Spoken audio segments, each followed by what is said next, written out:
180 চল থাক।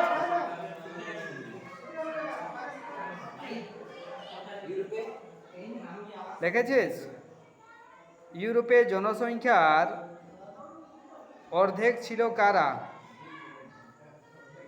উত্তর হবে ইউরোপের জনসংখ্যার অর্ধেক ছিল ভূমিদাস বা সার্তরা।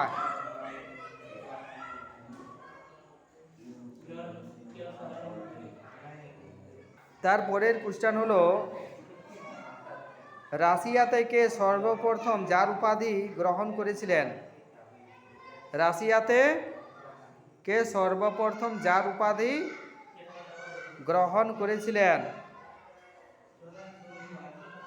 উত্তর হবে 1547 খ্রিস্টাব্দে সম্রাট চতুর্থ আইভান।